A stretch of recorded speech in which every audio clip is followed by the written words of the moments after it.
Hey there, I'm still Australia's next top model. Don't know if you can see behind me the rail line, probably to see my sit. I just did some really good live streaming, but I turned you off, and I'm sorry. I did have to put you in my pocket. Probably won't happen again for the rest of the time I'm on, but I did some really good live streaming when I thought you were still on in my pocket, so you missed out on some good stuff, and I'm sorry about that. I'll try to do a recap, but sometimes, like modelling, it's just a bit of magic.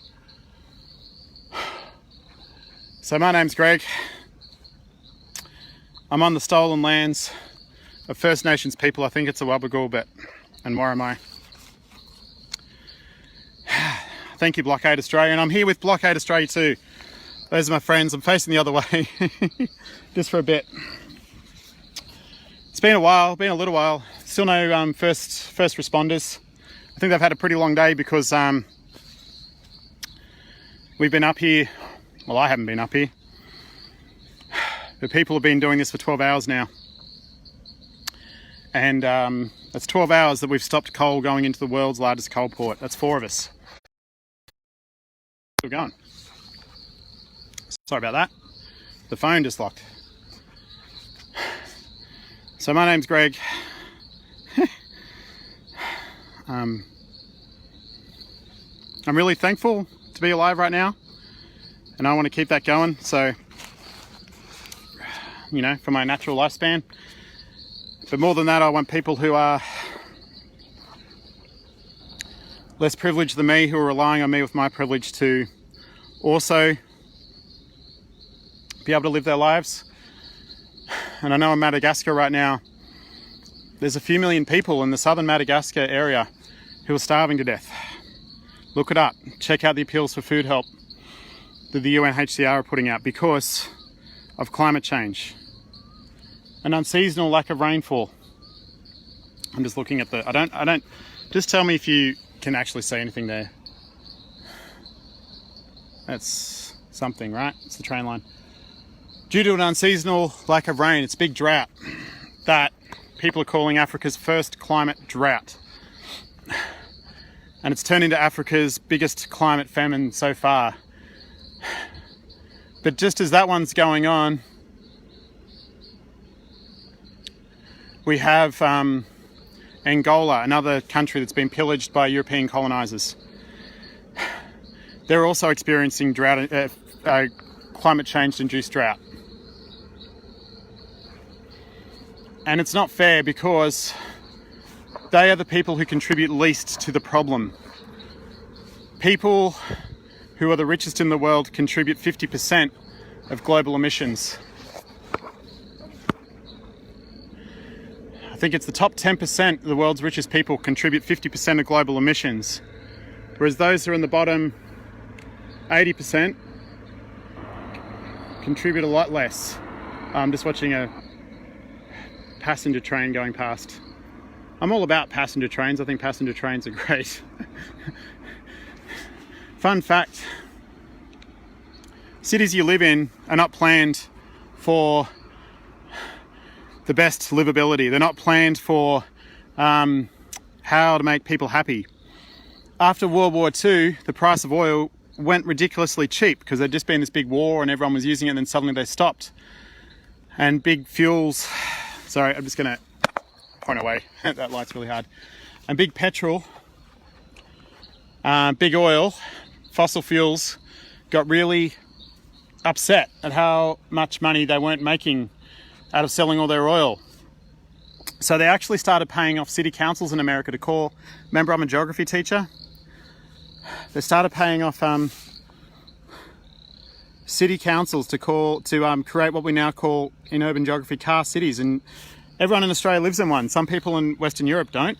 The people in the States, people in Australia, we all live in car cities just so there'd be a higher demand for petrol, and a higher demand for petrol, and the price of petrol could go up since the 1950s. Now, when you have friends like that running your cities, who needs enemies, right? So not only are these cities, these car cities, horribly inefficient for fossil fuel use. They're also horribly isolating, terrible places to live. Back before car cities, people described streets as being full of people. And now, of course, they're too noisy, they're full of cars, and they really suck. And people stay in their homes, or in their, if they're lucky enough to have homes, or in their, you know, little... I'm trying to like give my face light without... My name is Greg Rolls, and I am so scared of climate change, because I really am. That's nothing to joke about. Ah, I see car lights.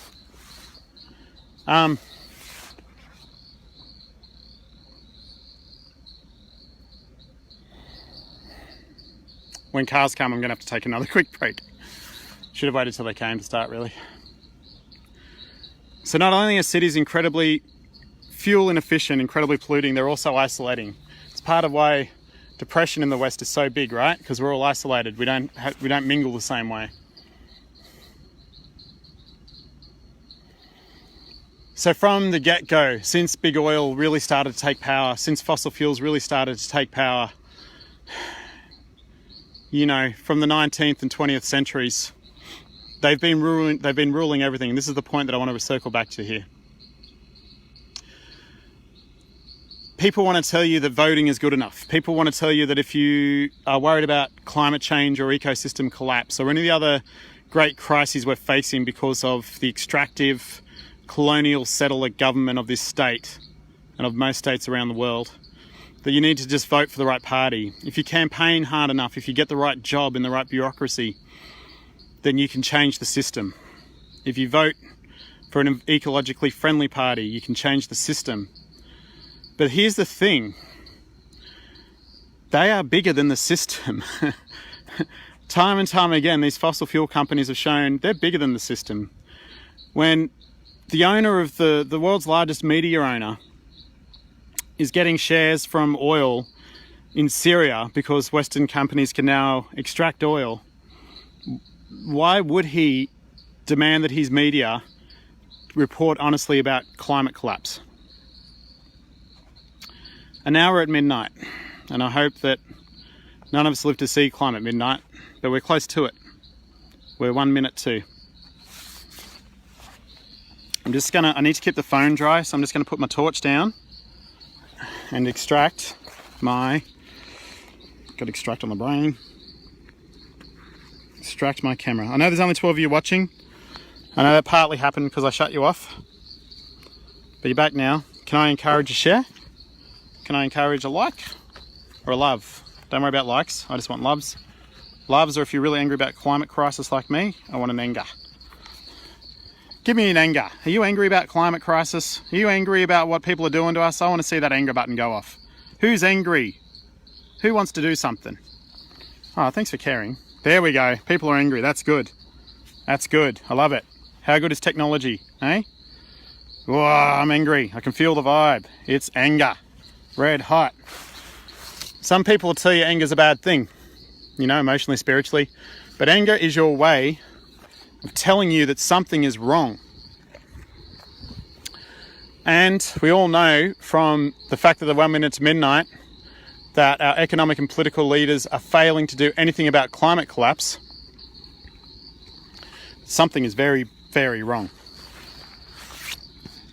Wrong enough for me to have to scale up this tree and sit here in the middle of the night. My friends do the day shift and I'm on the night shift. So thanks for being with me. Welcome to Blockade Australia's midnight showing.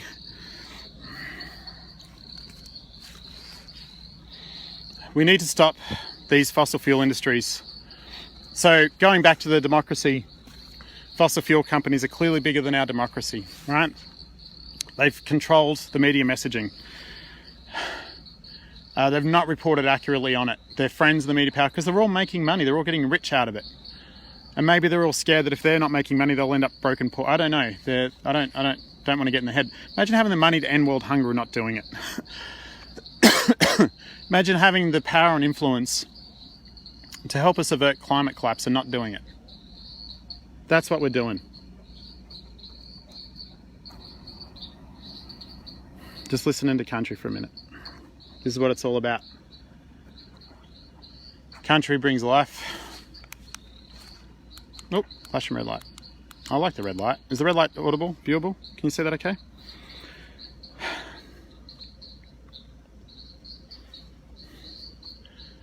So democracy means rule of the people. And the people rely on the country that protects us. So if you want democracy, you have to help protect country. And when you're looking at a system of climate collapse brought on by a few people in power who just want to keep squelching away all the money, as we saw recently in the Pandora Papers, as we saw before that in the Panama Papers, they just want to keep squelching away all the money. I did see headlights, but there's no first responders here. They want to keep squelching away all of the money until the planet dies, and they're hoping their kids can survive in bunkers. I remember reading an article by a tech expert a couple of years ago now, and this is an unverifiable story, but let's trust him. He's a tech expert. Why would he lie? It's genius. And he was offered double his usual. I'm just going to rest my head on my sister tree here. Hope that's okay.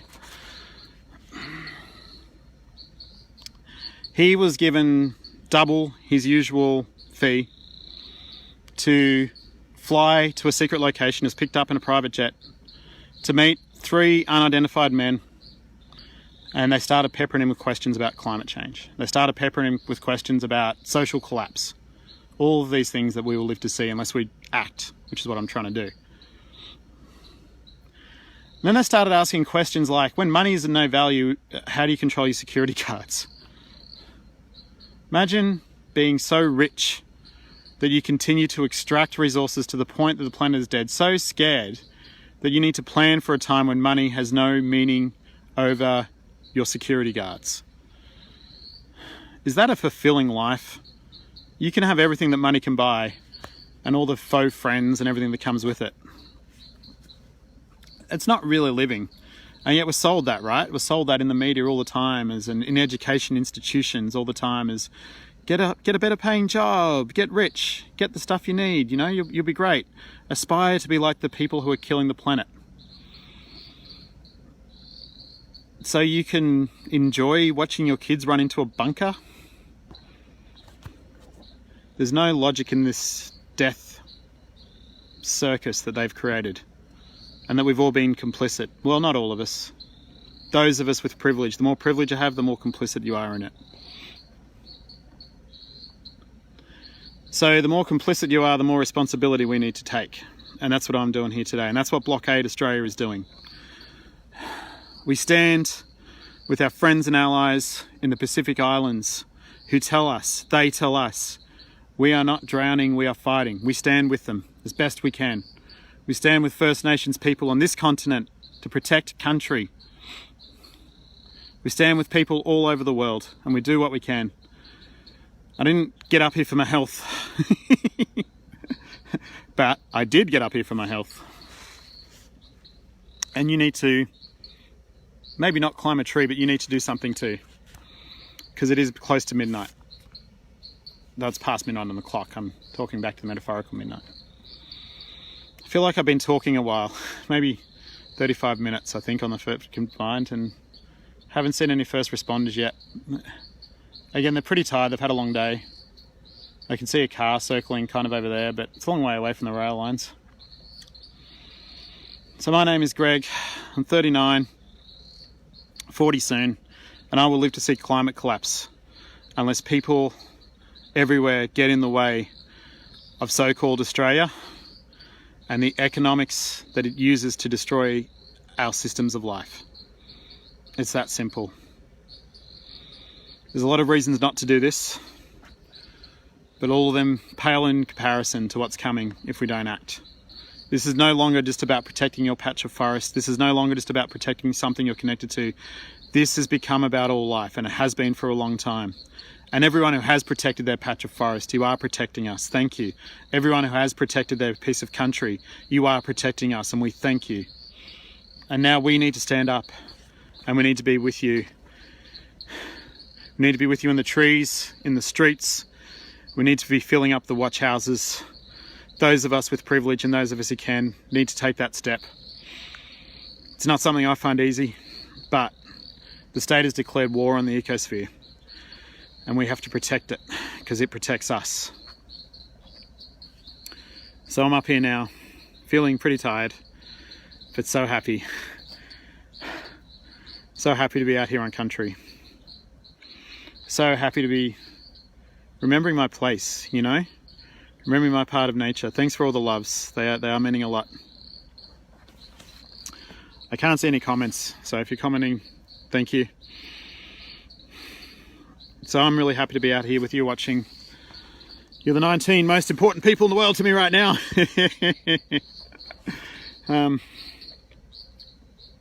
Please give me a like and share. Ask me any questions. I'm just going to grab some more water. Don't need to put you in my pocket now. And when first responders come, I might need to put you in my pocket just out of that illogical fear of dropping you to the ground and never being able to talk to you again. I hope the red light works. It's better for my eyes and I can see well. So, Walla is life. And I'll tell you more about water in a minute. It's pretty important, eh?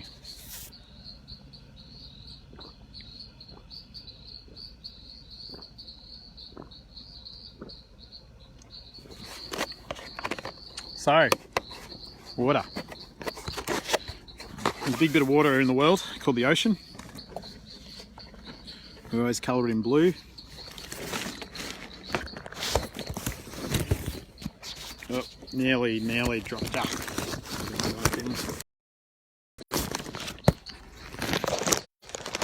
Oh, man, dark is hard. So, I can see some spotlights now and some first responders, so I'm just going to put my light back on. Just so I'm visible to them. You can see the two people coming over there, which means I've got a little job to do when they get closer. I have to take my safety off so that this becomes live. But I just wanted to be visible to our first responders. I think that was them circling earlier. They had a bit of a hard time finding the place. And it's been a long day, really. 12 hours of resistance. And speaking of workers, we can do better jobs than getting people jobs on coal ports. You know, coal is not a healthy thing to work around. Those open coal trains are not good. And I care about the workers. I come from a working class family. My parents worked in, my dad worked in a mine, you know? And I'll just keep it out there. I don't know if you can see the headlights from that far away. Head torches. So,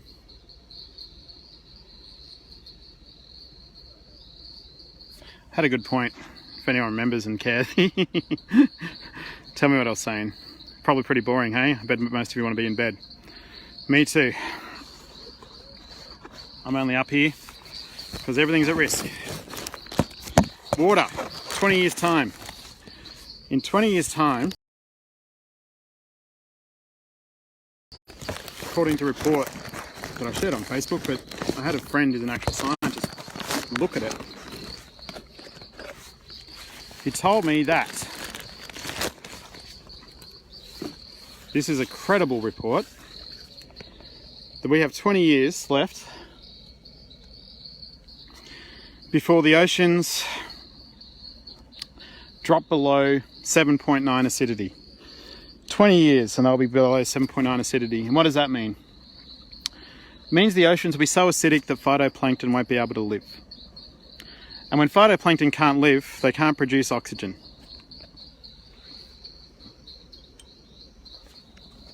Hi. And when phytoplankton live, they can't produce oxygen. And when they can't produce oxygen, animals on land can't breathe, like us. Uh-oh. Damn, don't know what I pressed. Any hints on that? Got it. I hate facial recognition crap, sorry. Could have done that all night otherwise.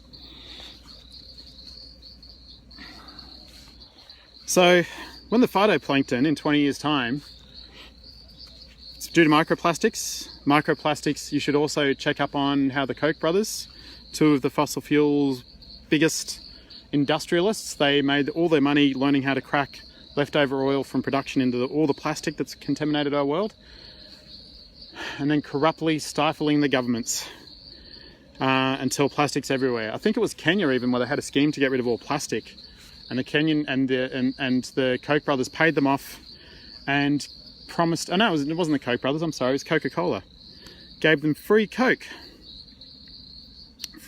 for all the plastic pickers who spend their lives doing nothing but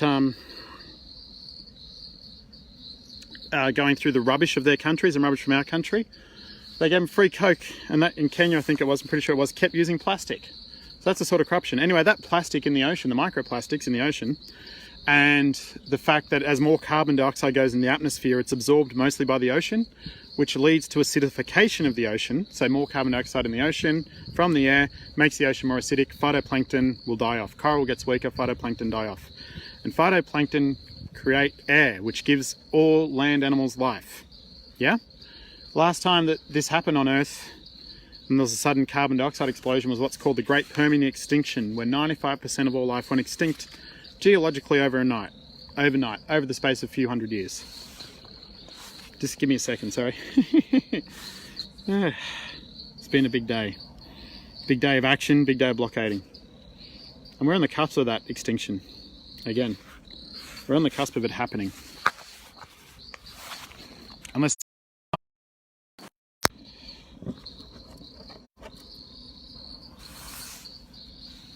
So, I see 16 of you on there. I appreciate the company and would appreciate any shares you feel like giving, any love, any comments, anything you wish to give. To anyone out there who might need sleep, please get your sleep. You are valuable, you are important, and your self-care is good. If you can stay with me, please stay with me, because we are all in this together. And I get to be here with country for now. But after that, I'm just going to put my light on for these gentlemen. It sounds like men.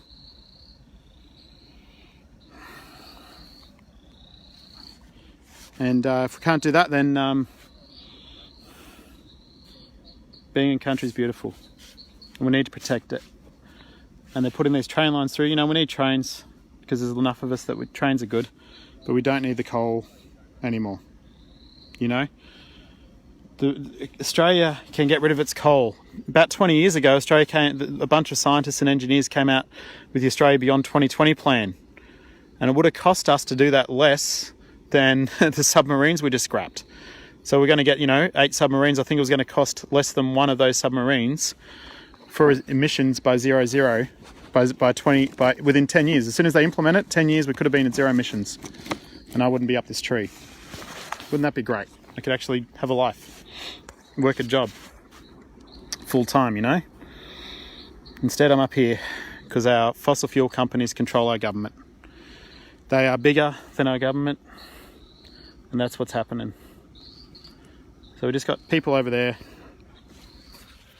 checking out the line. I'm not sure if you can see it. I'm just going to hold it up for you. I'm not going to shine the light right at them. But they can see now that that rope is the only thing holding me up. It's called the God rope. Oh, I pressed something. Back to the lower light. Aye. Press done. I'm finished. So, the Beyond Zero Emissions 2020 plan. 10 years time we could have had it. Guess what? We passed 2020. We could have been zero emissions. Now, it didn't take into account some things such as military emissions.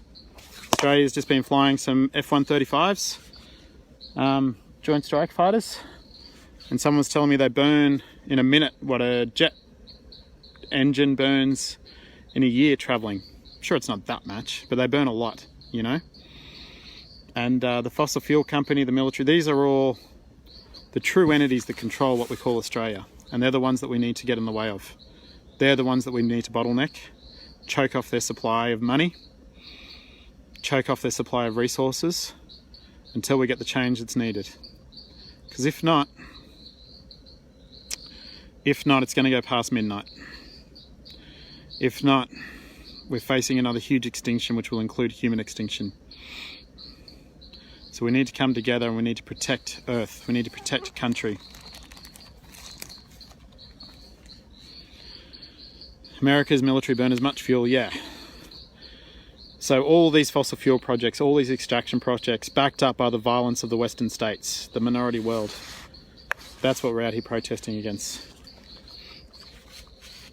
And we need to get in the way. So if you're just joining, just come for the bright light. I'm attached to the only coal port line, the only train line going to the coal port. I'm suspended by nothing but that God rope. Just keep me safe from the gravity below and stopping the trains from going into the world's largest coal port. We've done 12 hours of resistance, 4 people here today. My big ups, solidarity to those who've taken the risks already. System change won't come through the ballot box. I know a lot of people think if they can just study the right degree and get the right job, they can change the system. This close to midnight, I hope that we can learn you don't change the system changes you. You get comfortable, you get privilege, you get scared.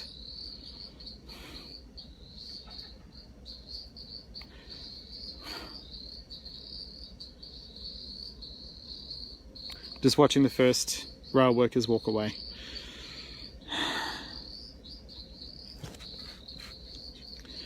So, pretty scary times. I'm just gonna... Sorry, it has been a long day for me as well. I am feeling it in a very good way. Excitement of standing on country. The call to protect what protects us. That's what's important. Oh no, did I end it? No, we're still going. I don't know what I'm doing, I'm pressing buttons accidentally. Oh, I've turned on the torch. And I don't know how to turn it off.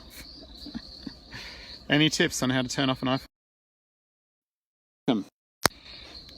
Any tips on how to... Oh, I did it. Woohoo! Okay. Didn't press anything. Alright, so just got to remember to keep my phone solid while I do a bit of work here. So I'm on the stolen lands. I think it's the Wabigool people, the Warramai, but it's all First Nation country. Always has, and it will be. My name is Greg Rolls. I'm 39. I'm a history and geography teacher. I spent the last few years focusing on trying to help protect us from the inevitable collapse. Oh, I turned the camera around. That's awesome. Oh, I did it again. From the inevitable collapse of the I don't know what I've done to the camera.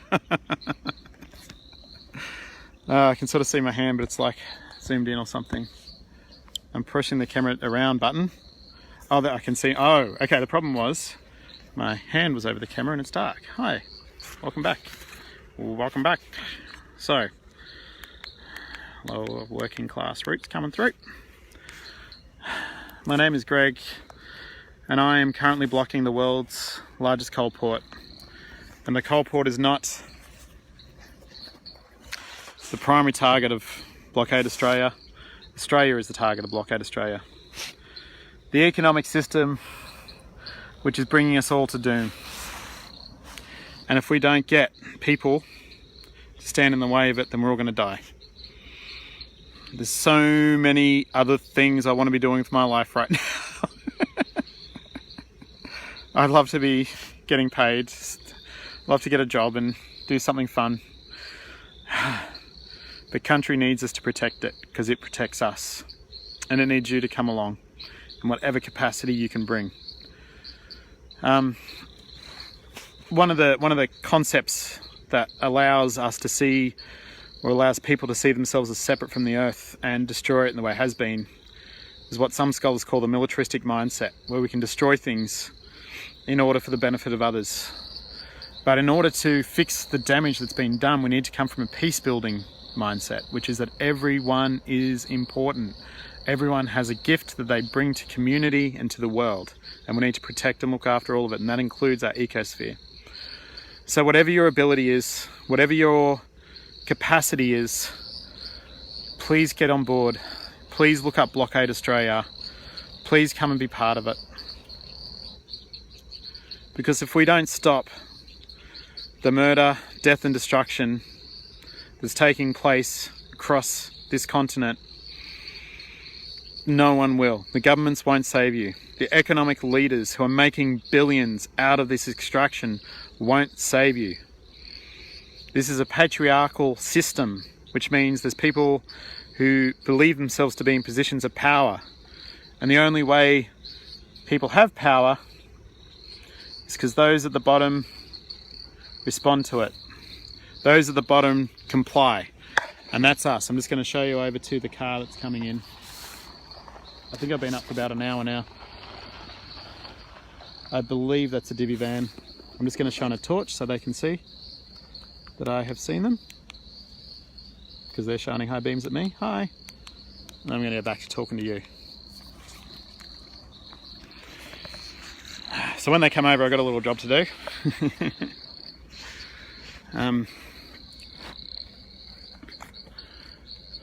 So the laws of this continent, the laws of this country, so-called Australia, are in place to protect the economic... Oh, I can turn my head torch off. Are in place so that those who control the government... Maybe you can get a view of the road now? Or is it just lights? So those who are in control of the government, the economic and corporate powers that be, so that they can extract and make money as much as they like. This is done with fossil fuel subsidies. Now, a fossil fuel subsidy means the Australian government gives money to companies to take fossil fuels out. And then they sell it, they don't pay any tax back on it, or they pay marginal tax, and they keep the profit. So your tax dollars, whenever you buy or sell something or pay taxes or make money, pay taxes in any other way, that money goes to fossil fuel companies. That money pays for coal and oil extraction. And they're going to keep doing that until ecosystems collapse. Martial law will come into Australia, and then the society will collapse. Governments will go broke and stop paying social welfare, will stop paying hospitals, and things will break down, and there'll be no society left to protect. So we need to change that society while we still have a chance, because it is a minute to midnight. It's a minute to midnight, and because that I'm forced, thanks to the lighting that I've got there, you can see the God rope that's holding me up and keeping me alive. It's a minute to midnight, and I have to block the rail line into the world's largest coal port, rather than doing all the other amazing things that I want to do with my life and could be doing with my life. What a waste of resources that people have to come and protest this. To protect country. I'm not protesting, I'm protecting country from companies that know what's coming. Science is very clear about what's coming, and keep profiting from it. Keep taking your taxpayers' money from it. And history shows us, First Nations people on this continent, people all around the world who faced oppression, show us the only way to stop people with power who have the violence is with non-violent direct action. And this is one tiny example on one tiny cell in the body of non-violent direct action resistance that we need in order to save ourselves. We're going to need you. We're going to need everyone. I think I got fans, they're flashing. We're going to need everyone if we are going to do our best to protect our ecosystems from imminent collapse. Climate collapse is happening now. Ecosystem collapse is happening now. And if we don't use non-violent direct action to get in the way, the clock's going to go past 1 minute to midnight, and it's going to be social collapse, it's going to be fascist states, it's going to be extinction of humans. Along with all our other amazing, incredible, biodiverse wildlife that we inherited. We inherited from our ancestors. They took it. They gave it to us, and we need to look after it. And over the last few hundred years,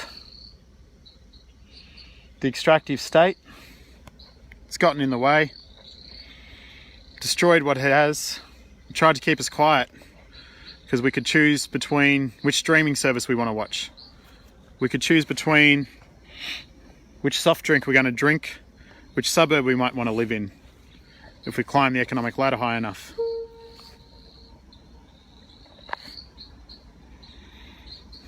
And that's where we're at, friends. So I'll just take a minute, if I can, to also just call out.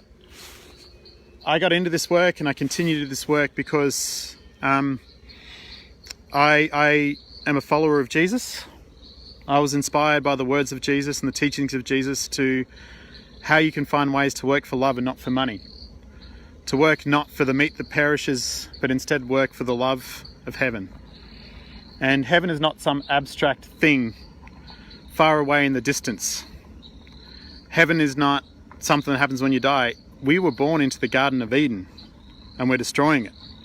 And the point of faiths like Christianity is to show us back the way, and so that we can remember who we are and what we are. And that's why I do this work. And I'm sorry for the shit that happens in the name of Christianity. I'm sorry for the patriarchal, destructive rubbish that happens. I'm sorry for the pain it's caused under that name. But the teachings of Jesus are still relevant today. And I only say that if you're watching this. I'm a Quaker. I like to go to meeting for worship. I've been a member of the Religious Society of Friends of Quakers for the last 10 years. And you look at their history, the stuff, the way they put themselves on the line, resisting wars, resisting violence, resisting colonialism throughout history, resisting slavery. And they died. They died for many, many years. And all we have to do, in this continent this time, if you've got white passing skin like me, is get in the way of it as best you can. You don't even need to. Anyone with a bit of privilege who feels like they can stand up for country, you can come stand up. So we've got a whole cohort of people turning up now. So I'm just going to keep live stream going. Just got a couple little jobs to